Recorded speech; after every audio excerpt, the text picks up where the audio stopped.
Alright guys, ang mapagpalang araw sa inyong lahat. House Prob, Roque effectively lawyer ba ng Porpogo?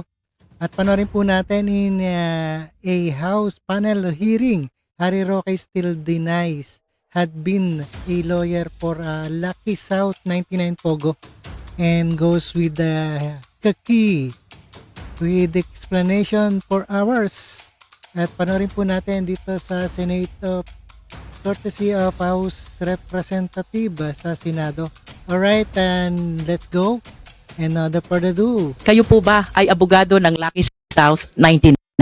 Hindi po, wala attorney-client relationship sa kahit sino na shareholder or officer ng Lucky Star.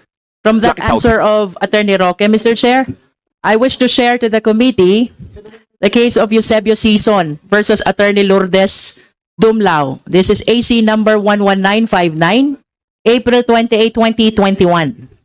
If I may quote,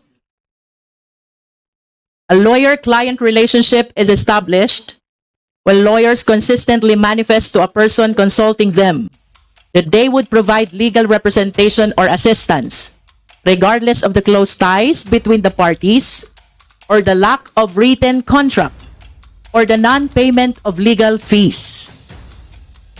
It is very clear, Mr. Chair, that from the definition of a lawyer-client relationship, kahit walang kontrata, kahit walang payment of legal fees, the moment the client starts seeking advice and the lawyer starts giving advice, a client-attorney relationship is created. Can we be enlightened on this, Mr. Chair, from Attorney Roque? Attorney Roque, you are now recognized. Mr. Chair, tama po yon.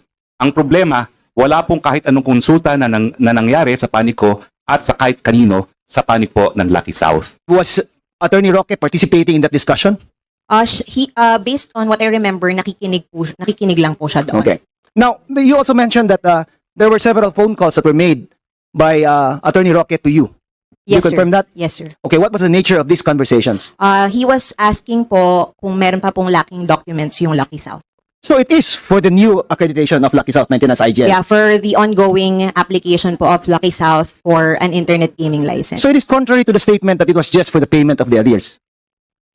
I cannot answer that, sir, but matter of fact lang po, Yeah. that the follow-ups po were made for the application of Lucky South 99 as an internet gaming license. And no discussions were made as far as Whirlwind is concerned.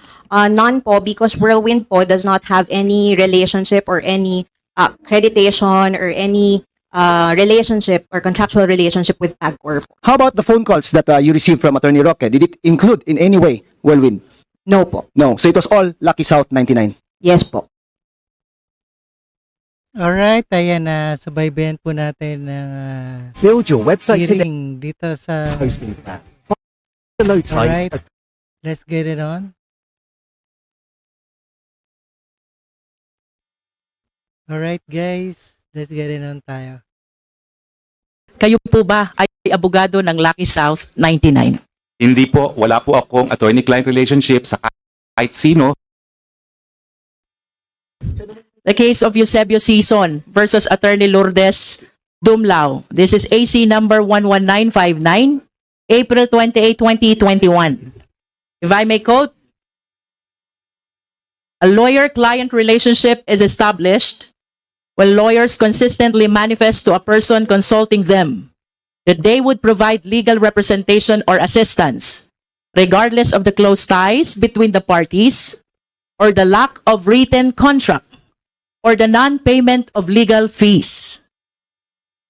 It is very clear, Mr. Chair, that from the definition of a lawyer-client relationship, kahit walang kontrata, kahit walang payment of legal fees, the moment the client starts seeking advice and the lawyer starts giving advice, a client-attorney relationship is created.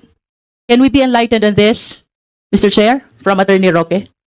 Attorney Roque, you are now recognized. Mr. Chair, tama po yon.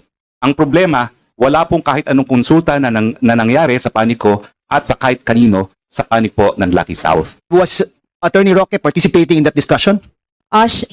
Based on what I remember, nakikinig lang po siya doon. Okay. Now, you also mentioned that there were several phone calls that were made by Attorney Roque to you. Yes, you confirm sir. that? Yes, sir. Okay, what was the nature of these conversations? He was asking po kung meron pa pong lacking documents yung Lucky South. So it is for the new accreditation of Lucky South 99's IGN. Yeah, for the ongoing application po of Lucky South for an internet gaming license. So it is contrary to the statement that it was just for the payment of the arrears.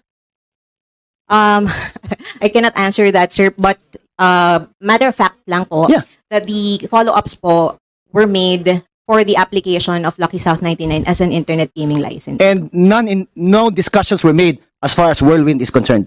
None po because Whirlwind po does not have any relationship or any accreditation or any relationship or contractual relationship with PagCorp. How about the phone calls that you received from Attorney Roque? Did it include in any way Whirlwind? No po. No. So it was all Lucky South 99. Yes po. Alright guys, ayan na pakinggan at napanood po natin dito sa ating reaction video ni Rob Trip. Alright, yes again, ito ba ay lawyer for Pogo, si ex-speaker Roque.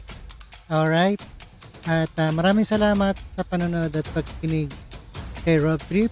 And yes again, the next one. Alright, thank you guys and peace out.